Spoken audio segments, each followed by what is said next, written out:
Bapak, Ibu, dan saudara-saudari terkasih, selamat malam. Selamat Natal. Dan juga kepada semua Bapak, Ibu, saudara-saudari yang bergabung dengan kita dalam perayaan ini melalui live streaming. Kepada mereka juga kita ucapkan selamat Natal. Saudara-saudari yang terkasih, malam ini gereja mengajak kita masuk ke dalam misteri besar, yakni Allah tidak tinggal jauh, Ia datang, Ia menjadi manusia. Dan tadi kita dengar bahwa Dia datang bukan ke sebuah istana, tetapi ke sebuah keluarga yang baru, keluarga Yusuf dan Maria. Ia tidak datang ke dunia yang rapi, teratur dan mapan, tetapi Dia datang ke dunia yang rapuh.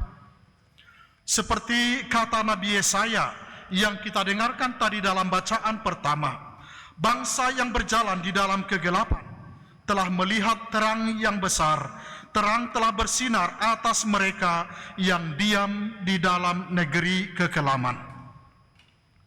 Terang itu bukan hanya untuk dunia yang luas, tetapi terang itu juga untuk keluarga-keluarga kita. Bapak, Ibu, dan saudara-saudari yang terkasih, izinkan saya membagikan sebuah kisah. Di sebuah kota kecil, hiduplah dua orang bersaudara, yakni Mikael dan Thomas. Mereka dibesarkan dalam satu rumah, dalam satu meja makan, dalam satu doa, dan dalam satu keluarga.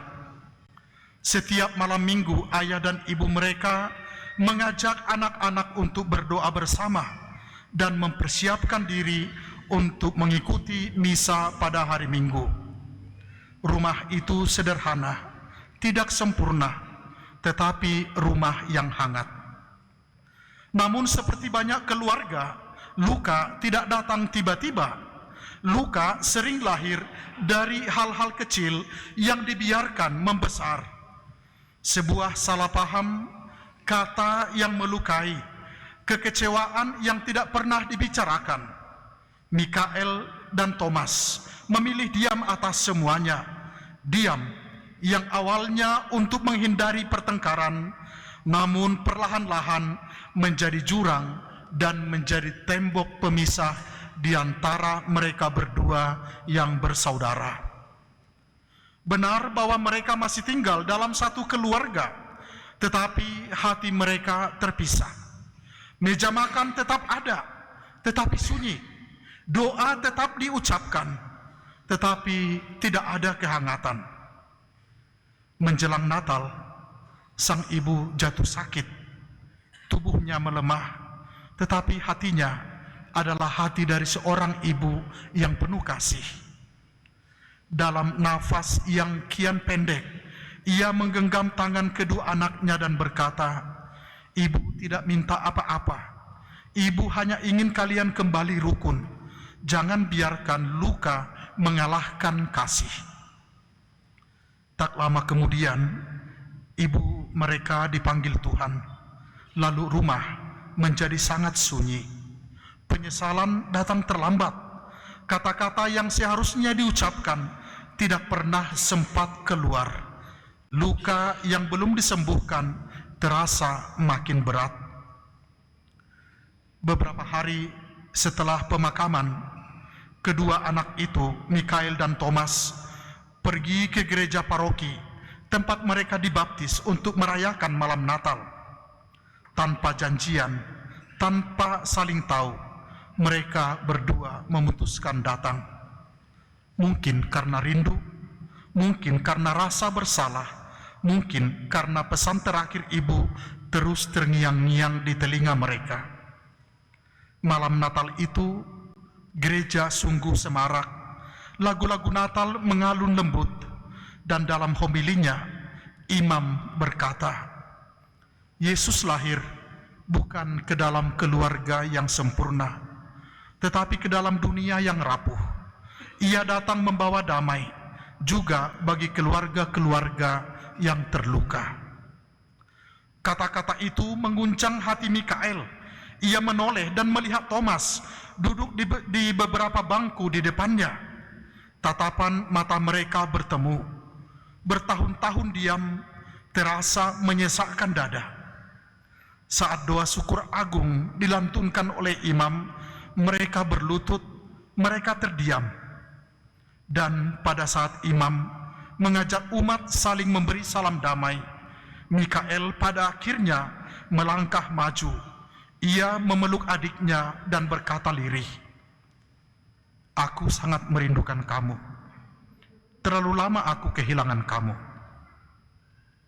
Thomas menangis dan dia menjawab, "Aku juga, maafkan aku."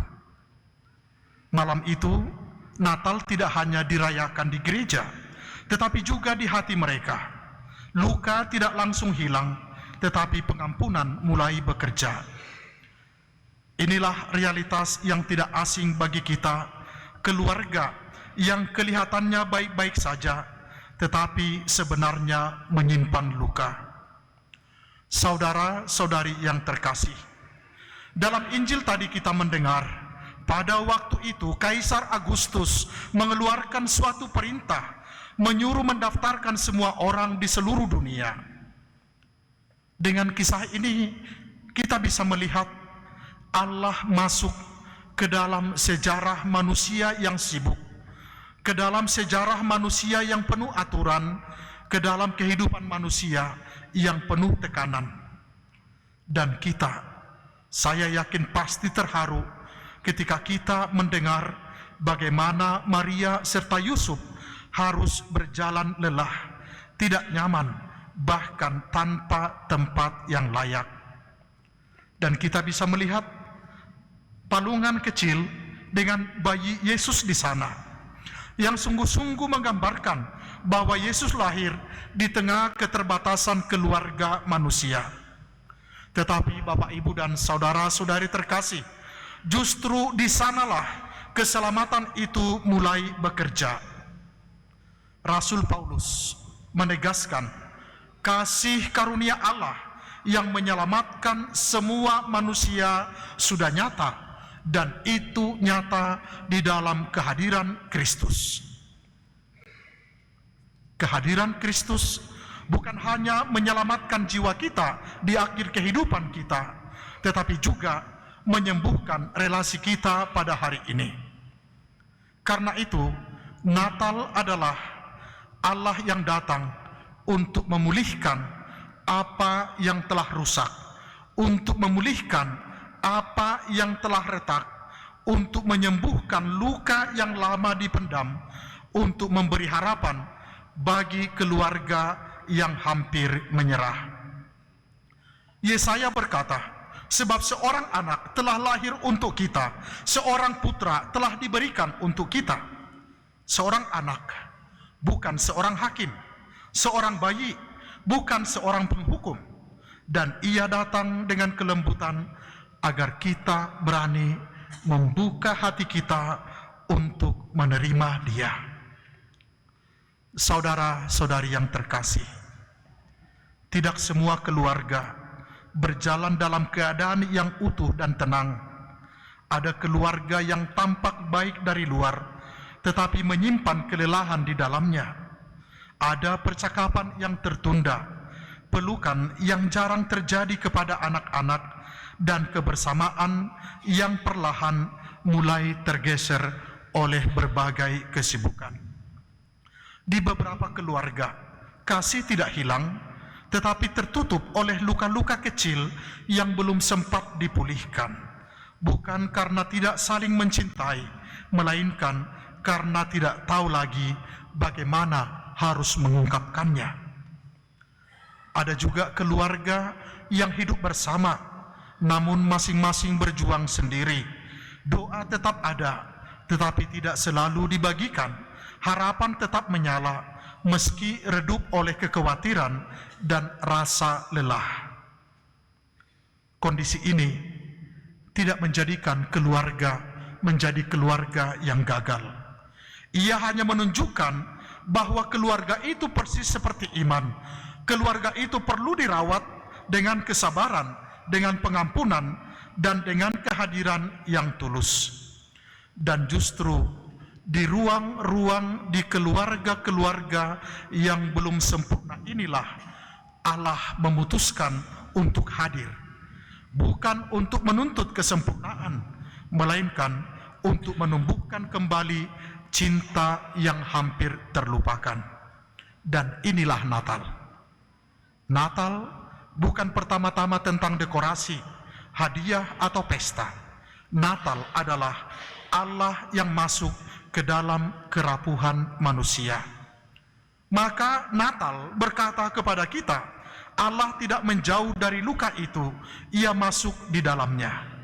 Dan seringkali keselamatan justru dimulai dari langkah-langkah kecil, langkah-langkah yang kadang-kadang amat sulit, yakni memulai dengan pengampunan dan meminta maaf. Seperti dalam kisah tentang Mikael dan Thomas tadi, luka tidak dihapus oleh waktu, tetapi disembuhkan oleh kasih. Maka malam ini, ketika kita merayakan Natal dengan tema Allah datang untuk menyelamatkan keluarga, mari kita bertanya ke dalam hati kita, kepada siapa aku perlu pulang? Luka apa yang Tuhan minta untuk aku serahkan kepadanya? Karena Natal adalah saat di mana Allah berkata kepada kita dan juga kepada keluarga kita, jangan takut, terangku lebih kuat daripada kegelapanmu. Saudara-saudari yang terkasih, hari ini adalah puncak dari persiapan Advent kita. Ketika kita hari demi hari mencoba untuk mempersiapkan keluarga kita agar malam ini terjadi pemulihan itu. Maka Bapak Ibu, rencanakan sesuatu yang baik. Mungkin nanti setelah pulang, makan bersama sebagai keluarga, berdoa bersama sebagai keluarga, mulai berani minta maaf, mulai berani memeluk. Allah hadir bukan di dunia yang gemerlap. Allah hadir di dalam keluarga, keluarga-keluarga yang menerima Dia, keluarga-keluarga kita, keluarga-keluargamu, dan semoga kita dipulihkan. Amin.